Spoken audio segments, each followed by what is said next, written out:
Olá, pessoal. Mais uma oportunidade de termos uma conversa significativa. Hoje, o nosso tema é as diferentes dimensões da alma. Será que minerais, vegetais, animais têm alma? Só seres humanos que têm alma? O que diferencia a alma humana de outras almas, se outros também têm almas, né? E como é que se dá a interação entre a alma humana e outras almas? Tem alguma interação? A gente é capaz de perceber as outras almas? Como é que é isso, né? E, por fim, uma pergunta importante, né? Como é que a alma humana pode revelar melhor o seu potencial, o seu melhor potencial? Então, vamos lá. Uma breve exposição sobre almas. Alma, a etimologia da palavra é essência. Ou seja, tudo tem uma essência, claro. Então, os minerais têm a sua essência, os vegetais têm a sua essência, os animais têm a sua essência, e os seres humanos têm a sua essência. Agora, o que é essa alma mineral, por exemplo? São qualidades e características, né, que determinadas realidades têm, né, que são capazes de caracterizar aquela dimensão de existência. Então, o mineral tem uma alma que tem uma qualidade essencial, que é o poder da coesão. Ah, legal. Então, a alma mineral é o poder da coesão.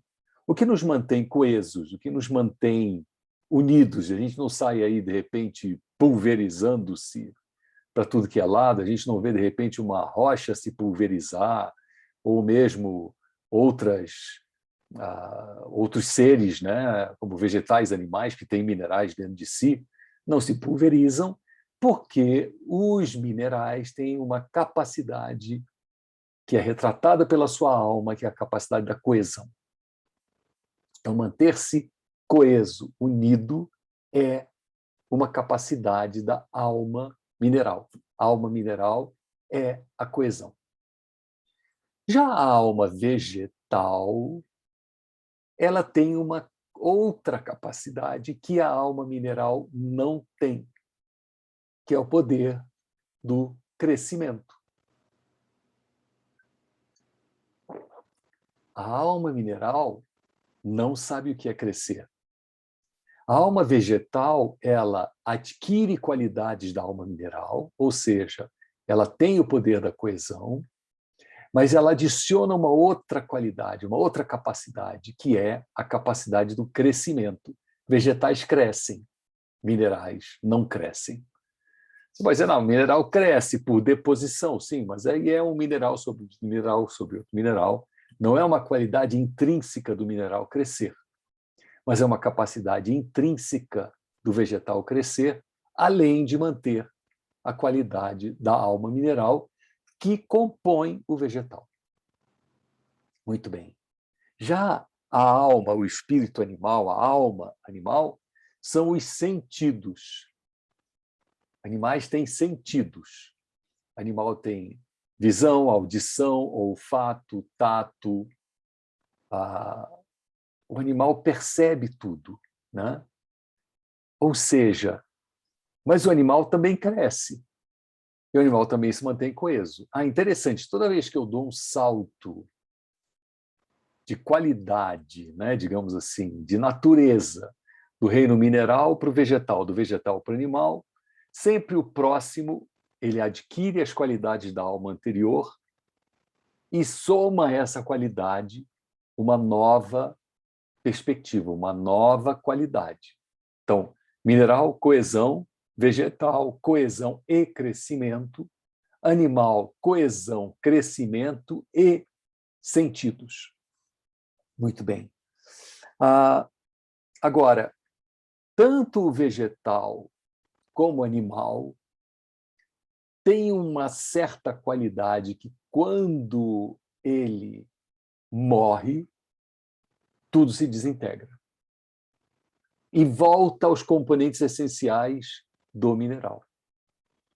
Então, aquela coesão maior desaparece, mas os minerais mínimos, né, na sua mínima constituição, continuam. Mas desaparece crescimento, desaparece movimento, desaparecem os sentidos. Né? Talvez a gente tenha que acrescentar a alma animal também a ideia do movimento, se bem que não é o aspecto essencial. O aspecto essencial são os sentidos. Né? Então, os animais sentem, os animais percebem. Né? Esses sentidos são muito apurados. Por exemplo, muitos de vocês podem ter visto um documentário que tem no Netflix, que é o Professor Polvo. Né? O Professor Polvo fala sobre a relação entre um polvo fêmea, não sei como é que se chama polvo fêmea, eu acho que é polvo fêmea, não é polva, né? Mas é um polvo fêmea, com um pesquisador da vida marinha que durante um ano se relacionou com aquele polvo fêmea. E criaram uma conexão entre si, eles tinham uma conexão. Ela reconhecia ele quando ele chegava, se aproximava dele, se grudava nele. Polvo não se gruda em qualquer coisa, se grudava nele, meio que acariciava ele. É um documentário sensacional. Então, quem tem cão em casa, quem tem gato, quem tem outros animais de estimação, né? Eles têm sentimentos, têm sentidos. Eu tenho uma amiga que tem coelho em casa, né? É o animal de estimação dela. Então, ele também tem sentidos, né? E tem emoções. Esses sentidos envolvem certas emoções. Muito bem. Então, essas são as qualidades da alma mineral, da alma vegetal e da alma humana, né? Da alma animal, desculpe. Agora, o que diferencia a alma humana dessas outras três é que a alma humana, o ser humano, ele tem o poder da coesão, tem o poder do crescimento, tem o poder dos sentidos e adiciona, então, mais uma qualidade, mais uma característica na alma humana, que é a razão. A alma humana é caracterizada pela alma racional.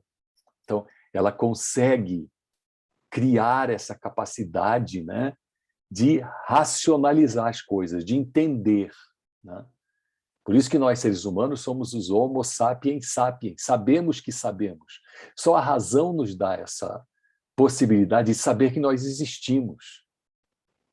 O animal não tem consciência da sua própria existência, não reflete sobre a sua própria existência. Saber que sabe, ter o uso da razão, é exatamente ser capaz de refletir sobre si mesmo. Né? E essa é a qualidade da alma humana. A alma humana descobre realidades.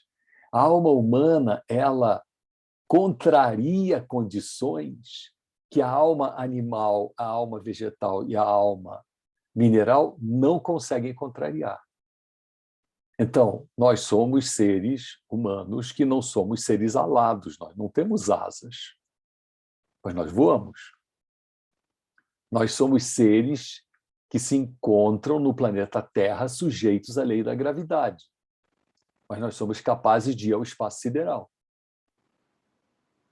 Nós estamos absolutamente limitados pela distância para que possamos nos comunicar oralmente, mas nós vencemos isso, inventamos o telefone, o rádio, enfim, internet, tudo isso. Né? Esse momento de você estar assistindo um vídeo, né, por si só já é alguma coisa fantástica, tudo fruto da alma racional. Agora, a alma racional, né, ela tem como a cereja do bolo é a mente humana. Porque é na mente humana que a alma racional consegue se manifestar. A mente é como se fosse os raios do sol. Né? O sol é a alma humana, mas a mente é capaz de fazer a conexão com o resto. Né? Os raios do sol, se não fossem eles, nós não veríamos o sol, não receberíamos o calor do sol. Né? São esses raios, né, essas emanações, que aí na física ganham outro nome. Eu estou aqui fazendo uma imagem bem simplificada, né, as ondas eletromagnéticas, fótons, etc. Mas não é isso que a gente está preocupado agora. São os raios solares, como a gente os conhece, que conectam o Sol à realidade. Então, o que conecta a alma humana à realidade é a mente humana, né? Abdul-Bahá, o filho de Bahá'u'lláh, diz que a mente é o poder do espírito humano, poder da alma humana. Eu estou aqui intercambiando o uso, né, da definição alma ou espírito como sendo uma coisa só. Então, a alma é o foco, né? E a mente é de onde essa luz do foco se irradia, né? E aí Abdul-Bahá diz, a alma é a árvore, enquanto que a mente é o fruto dessa árvore, é como aparece a potencialidade da árvore. Muito bem. Agora, nós somos capazes de interagir com as diferentes almas. Interagimos com a alma mineral, interagimos com a alma vegetal, interagimos com a alma animal. Olha, há evidências desse contato que começam, eu vou começar da alma animal para a alma vegetal e depois para a alma mineral.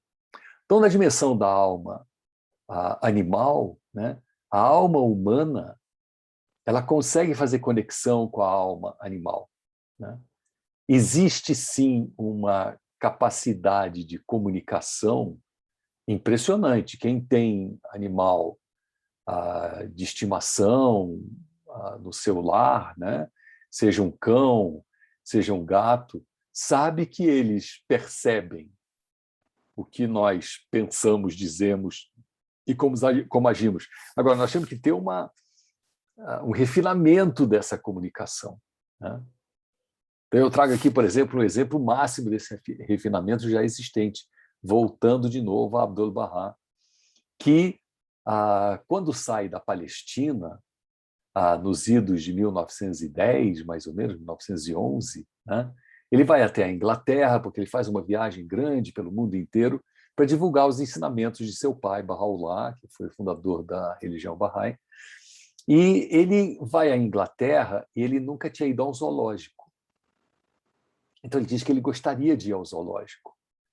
E aí, as pessoas que estavam ciceroneando ele diziam, mas que pena, porque agora nós estamos na primavera e é quando a maioria dos animais pariu, né? E as fêmeas todas protegem os seus filhotes, né? E não deixa que ninguém os veja, então elas se escondem junto com eles, então talvez você não consiga ver nada. Falou, não, mas mesmo assim eu quero ir ao zoológico, deixa eu ir ao zoológico. Então levaram ele ao zoológico e ele pediu que todo aquele grupo, a entourage que vinha junto com ele, né, ficasse mais distante, não chegasse perto. E aí ele se aproxima de cada jaula e observa os animais. E, literalmente, todas as fêmeas trouxeram, cada uma nas jaulas, infelizmente, é assim que funciona o zoológico, né? Ainda nos dias de hoje, mas cada uma trazia as suas crias e como se mostrasse elas a Abdul-Bahá. Que comunicação foi essa? Havia uma comunicação. Havia uma percepção de que aquele era um ser iluminado que se aproximava daquelas jaulas, né? E que elas queriam mostrar para ele as suas crias, contrariando todas as teses de que as fêmeas esconderiam as suas crias e se esconderiam junto com elas. Então, há essa comunicação. Eu não preciso dizer sobre as experiências que nós temos com nossos cães e gatos, né, que percebem coisas, que quase que dialogam conosco, só que nós temos que refinar esse diálogo, né? Agora, tem uma outra história, né, que é muito marcante para mim, que foi relembrada agora numa reunião de família recente. Minha família faz reuniões mensais, mundo afora, eu tenho primos e primas aí pelo planeta inteiro, né, como filho de imigrantes aqui no Brasil, e a gente contou as histórias, agora essa semana passada foi contar as histórias da minha família, eu e minhas irmãs, quem nós somos, né? E minha irmã lembrou de um diálogo com uma figura muito querida dentro da comunidade Bahá'í, uma mão da causa, que nós chamamos, o Sr. Feizi, tem um nome diferente também, em que minha irmã mais nova, Suzy, teria perguntado a ele o que acontecia com os animais. Ela era muito jovenzinha, muito quase criança, nem adolescente era, quando ela pergunta para ele o que acontece com os animais quando eles morrem. A alma deles eu vou encontrar quando eu também partir desse mundo, né? E ele trouxe uma imagem muito bonita, disse que a alma dos animais é como se fosse uma vela. Enquanto tem cera e existe, ela ilumina. Mas depois que a cera termina, ela se apaga. Mas não deixa de ser uma alma. Esse é o ponto fundamental. Então, essa comunicação com os animais, né? E dentro da história Bahá'í tem outras histórias impressionantes, né? Uma figura histórica dentro da fé Bahá'í, o Bab, que foi o precursor de Bahá'u'lláh, também tem uma história com cavalos, né? De como quiseram ridicularizá-lo, dando a ele um cavalo que era muito violento, um cavalo chucro e que se negaria que qualquer pessoa o montasse, né? E ele, o Bab, se aproxima do cavalo, tem quase que uma conversa de pé de ouvido e ele monta o cavalo. O que foi essa comunicação? A comunicação é real, né? Bom, os vegetais também, né? Nós conhecemos muita gente que diz, eu não tenho jeito com planta não, toda planta morre comigo. E por outro lado, eu tenho uma experiência quando eu morava num determinado prédio e a gente viajava com as filhas, a família toda, para férias, então a gente passava 30 dias fora, então alguém tinha que molhar as plantas, né? E nós tínhamos uma zeladora, uma porteira nesse prédio, não era um homem, era uma mulher, Dona Sueli. E quando nós voltávamos das férias, todas as plantas lá de casa estavam florescidas, lindas, verdes, exuberantes, né? E aí a gente fala assim, mas dona Sueli, o que você fez? Você botou algum adubo? Eu falei, adubo não, só molhei. Não, mas tem alguma coisa diferente, com a gente não fica assim. Eu falei, eu converso com elas. Então, isso tem uma influência sobre essa alma do vegetal, né? Sabe-se que, por exemplo, certas plantas crescem melhor com música, como, por exemplo, sabe-se que música também, ao ordenhar-se vacas, né, elas sofrem a influência do tipo de música, né? Então, nós vivemos um mundo interconectado, né? Extremamente interconectado. E essas almas todas dialogam entre si. Algumas têm uma existência efêmera, né? Mas existem, e outras têm uma existência mais duradoura. Agora, aí vem a última pergunta, né, que a gente se coloca. Como a alma humana pode revelar o seu maior potencial, né? E o maior potencial da alma humana é revelado quando a alma humana, essa alma que tem a capacidade da razão, é tocada pelo espírito de fé. O que é o espírito de fé? A conexão com o divino. A conexão consciente com o divino. Porque nós temos uma conexão inconsciente, tudo bem, mas não há mérito nenhum na conexão inconsciente.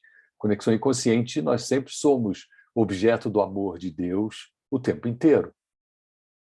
Mas quando nós conscientemente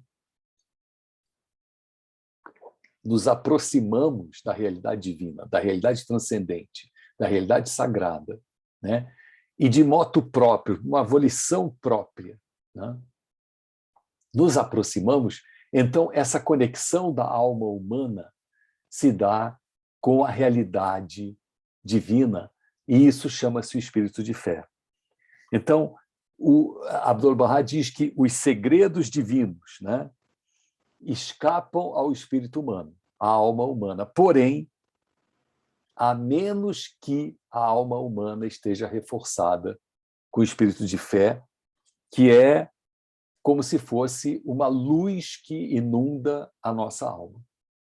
Então, os segredos divinos, né, as realidades celestiais, nos escapam da alma humana, a menos que ela se conecte com o espírito de fé, e esse espírito de fé é o que é? A nossa própria volição, a vontade de procurar o divino, o desejo genuíno de se conectar com o divino. É uma via de mão dupla, né? É tão via de mão dupla quanto uma casa fica escura se ela fechar suas janelas. O sol está o tempo todo brilhando, mas se vocês tiverem janelas absolutamente vedadas, fecharem tudo, a casa no seu interior vai ficar absolutamente escura. Pode o habitante dessa casa escura culpar o sol pela escuridão interna? De forma nenhuma. A escuridão interna não é motivada pelo sol, o sol continua brilhando. A casa tem que abrir as janelas. Então, essa abertura das janelas é a conexão do espírito de fé. Aí a luz divina adentra a casa. Aí a casa é capaz de mostrar todas as suas qualidades. Ela tem essas qualidades em potencial, mas ela não as utiliza, não as coloca em ação enquanto ela não se abrir. Então, qual é o nosso propósito, nossa missão na nossa existência, nessa primeira etapa da nossa existência terrena? Né? É nos conectarmos com o espírito de fé, para que possamos dar à nossa alma racional a luz que é capaz de fazer com que ela brilhe com máxima intensidade e possa, então, desvendar todos os mistérios. Desvendar os mistérios da realidade é algo que é acessível a todos nós, basta nos conectarmos com a realidade divina. É claro que eu falo aqui como se fosse uma coisa muito simples, uma conexão, botou na tomada, está conectado. Tem uma série de coisas que nós temos que fazer, né? Temos que nutrir a nossa alma. Temos que manter nossa alma alerta. Temos que manter essa conexão. Temos que evitar que as tentações ou os obstáculos, melhor dizendo, materiais, né, impeçam que a luz do sol adentre. Temos que manter as janelas abertas. Temos que manter essa nossa casa, que é a nossa existência, arejada. Então, há uma série de coisas que nós temos que fazer. A conexão não é simplesmente líquida e certa, né? Ela é perfeita e ela é possível, né? Por isso que os grandes luminares da história humana, né, da realidade humana, como um Buda, um Krishna, um Jesus Cristo, um Muhammad, um Moisés, um Bahá'u'lláh, sempre disseram: vocês podem ser iguais a nós. Por quê? Porque basta que a gente se abra para si mesma, para si mesmo. Essa abertura que é fundamental. Se conseguimos fazer essa conexão interna,